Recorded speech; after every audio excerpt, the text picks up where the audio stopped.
I think the first thing that I loved about the film, and loved in seeing it again through video, is that she captured the whole concept of being clean, clean and African American English in black speech, meaning beautifully dressed. But of course there's that semantic ambiguity that makes it delicious, because clean of course means well washed, and in this case well starched. And the women were starched in their skirts and in their blouses, and the guys were starched from stem to stern. And as a leitmotif through the whole film, part of the beauty was that everyone was starched up. Now, and you can say that, oh, well, okay, so that's a cultural tendency. Black people tend to use more starch than white people. But that is just not even coming anywhere near it, because when you starch, you are whitening your shirt, and you're pulling subliminally or spiritually, by whatever means, on the idea in the Yoruba world that to the extent that you're starched up and white, you're saying that, look, here I am. I hope to be like this. I hope to be transparently honest, like this white starched shirt, like this white robe. On the Congo side, white, of course, is the color of wisdom, the color of the dead, the color of our ancestors, as they go through the Kalunga line and come up as these white Simbi spirits, not white racially, but white in a sense of ultimate purity. And the only way to simulate that, to show that you care, is to dress clean. And so everyone is clean in the film. That's the first thing that hit me, the starch element. The second thing that hit me was the Zora Neale Hurston element of black aesthetics. In her book, where Zora pronounces this incredible statement about Afro-American aesthetics that nobody else said or ever will say, that the difference between our aesthetic and yours, meaning Europe, Asia, is that we decorate the decoration. And suddenly I'm in New Orleans and they have these beautiful plumes for the Mardi Gridians marching, but it's not enough to have a plume. There are rhinestones running right down the line of the plume. And in Daughters of the Dust, there is a table that's elevated up, and there's something decorative on it, but there's this little starched doily that's decorating this point of decoration. So from the Gitmo, she's into that, the decorating the decoration. And to such an extent that she begins to decorate scenes with two types of black script. The incredible scene where you have the newsprint, newspaper wallpaper, which everyone knows that the evil spirit has to read every word. By the time he's through reading every word on all the walls, four walls of the room, dawn is broken and he's evaporated. That's powerful enough, but she has a quilt under a gauzy curtain that sort of decorates the quilt with mystery, and then the gauzy curtain opens, and then there is this woman coming up out of another text, because only recently, as you well know, there's a book out about Secret in Plain View or something like that, some of the quilts were used as signposts to liberty, this way to Canada, or that way away from the plantation. So there was that element, but even aside from the secret liberating Underground Railroad elements in the quilt, these patterns were full of all kind of life enhancement commandments. Just to have red makes you feel better. And her use of color, white and starch to begin with, but then the quilts played against the text of the walls. And the third thing that hit me was just the joy of seeing so much visual history of African Americans. The joy of seeing black folk seen not as problems and not as deficits and all that nonsense about how black people love chitlins because this is an inferior food that was thrown to them. That is so much horse kashikta, because when I got to Africa, one of the first things I noticed, I was served chitlin. And I thought, whoa, this is a taste, not a deficit. And then also I was told that, well, the slave cabins had no windows, because of economic this or that, or Massa would not let them have windows. And so then I got to Africa, and I noticed that traditional Yoruba house had no windows. The whole idea is it was just for storage and for sleep. Lovemaking, all the real interaction was on the porch, on the outside. And of course, African Americans gave us the porch. There are no porches in London or Glasgow or Edinburgh.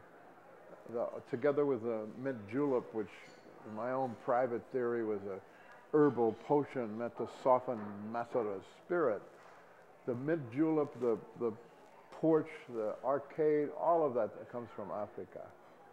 And so, to get back to the film, the action is rolling with all this starched beauty, and you're being taken light years away from the deficit model of black people, and seeing everything they're doing as a conscious creative choice. So what her film shows is that the hoe, the pestle, the work motions, you know, when you work in an African way, deep down and up, the stoop, and the postures, and above all, spirit possession and dreams. Because do we think that Africans got cut off from their people when they're in the New World? This idea that, oh, the poor slave, cut off forever from their homeland, you know, make them helpless, make them victims. What about dreams, baby? You know, as you were saying earlier, the telephone. And there's a book that's coming out soon that's going to blast hair on the walls about the difference between white dreams and black dreams. Because in black dreams, you tend frequently to dream about turning yourself into a bird and flying to glory. Harriet Tubman, before she liberated herself, she was communicated with by her ancestors who showed her how to do it. And she was turned into a bird in a dream and saw herself flying over the north on her way to freedom. So her dream gave her the map and the intelligence and the black dreams as one communication thing that kept the currents flowing. And the other was spirit possession. Because if you walk the streets of Tabiki, for example, the maroon capital of the Jukas in Suriname, and I was there in 78, also 81, the thing that blew me away is that I'd walk the streets at night, hanging out, and I'd hear this, yeah. I'd hear this deep, gravelly, Louis Armstrong, gravelly voice, someone possessed by a spirit from Africa. And I thought, oh my God, they're getting the news. You know, the CNN of the cosmos, the spirit possession. And so to get back to Julie and her film, I love the way she went into a strobe mode to accentuate the specialness of the possession right in the middle of that game. And I love the fact that she filmed game and dance and beach together with the spirit. Because at that moment, I was no longer on the beach in the Sea Islands. I was in Rio de Janeiro, where the couple of black dudes having a pickup game of volleyball, and whoomp, Yemaya comes down, whoomp, right into a body on the edge of the volleyball court. And everyone was cool. You know, they kept on playing volleyball, but they saw at the corner of their eye that there was a goddess, you know, but they weren't afraid of her. They loved her. They knew her.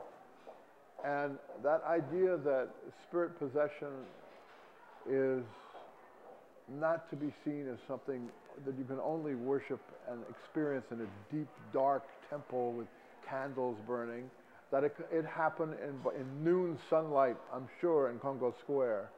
And it certainly happened, and does happen, up and down the beach of Copacabana and Ipanema and all the famous Bossa Nova beaches. And so that hit hard because of the resonance, is that she saw that game and high spiritual exaltation are not mutually exclusive any more than the blues should be separated from gospel. There was a sequence that in effect brought the Holy Bible itself a syncretism because you're syncretizing original Hebrew together with original Greek, original Jewishness together with the rise of the Christian church. Torah creolized together with gospel. So no wonder black people love the Bible so much, because it's a bilingual creolized text. It's very, very familiar to the way they live and the way they organize their experiences. But the images that are in the Bible can become masks to hang your Africanness on. For example, there's a lot of Book of Revelations, whether you're a Rasta or in the old-time religion in the black U.S. South, both in Jamaica and the South. Revelations is a book you quote and quote and quote, but Revelations is full of imagery, holy enthronement, and wheels on wheels. And the whole Congo religion is wheels. Soul art spins. If you're a soul person, then you want to move like the soul does. What is the shape of the soul? You're going to ask that across the middle class from here to Helsinki and back. And I'll bet you that the shape of the soul, I don't know.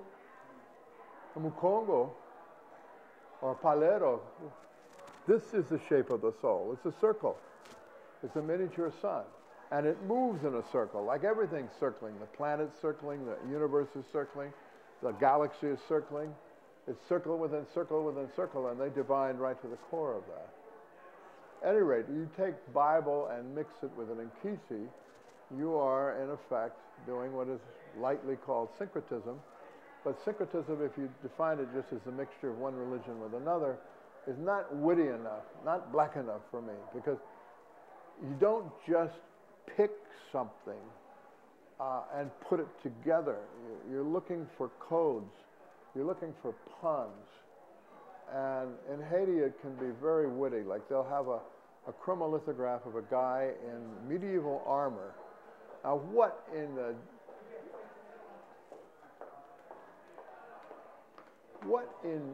hell could European medieval armor have to do with African religion? Answer, everything, baby, if you recode, because the visor, the lower part of the visor of the knight resembles the white cloth that you tie up the bottom jaw of a person who just died. So, bam, knight, jaw, gede. So it's no longer, you have recoded it with respect to one item. Or St. Ulrich has a fish in his hand. Boom, Agwe, Lord of the Sea. Or Shango is, of course, connected with lightning. And St. Barbara was martyred, and God was very pissed off at the people who killed her. Vaporized them with lightning bolts, so forever after. St. Barbara is connected with lightning, and Shango and St. Barbara are one. But they thread together with these puns. And one of the first surrealists, a guy who loved spiritual blackness, Michel Léry, who wrote this classic anti-colonialist text, although he didn't intend it as such, but it comes across that way, called L'Afrique Fantôme, Phantom Africa. And he's shocked at the way guys are doing field work, blackmailing chiefs and all sorts of it. And he's shocked and writes that in his diary. He's had quite a social conscience. But he, I think because of his openness and his total sympathy with black culture, he's one of the few that I know that's written damn near a definitive study of the kind of mindset that lies behind placing a Congo or Mande derived medicine or Igbo against the Holy Bible. So that little sequence, it may have been brief, but it's like the hoe and the mortar and the calabash on the paddle. It's, you know, part for whole. I guess what I'm trying to say, to sum up why I love the film, is that it's a metonymic son of a bitch. You know, a metonymic son of a bitch. You just take one part from it, and it's like a hologram, you know, or it's like one of those computers where you go in, put a little square around what you want, whoomp, it's back, and it has that effect with me.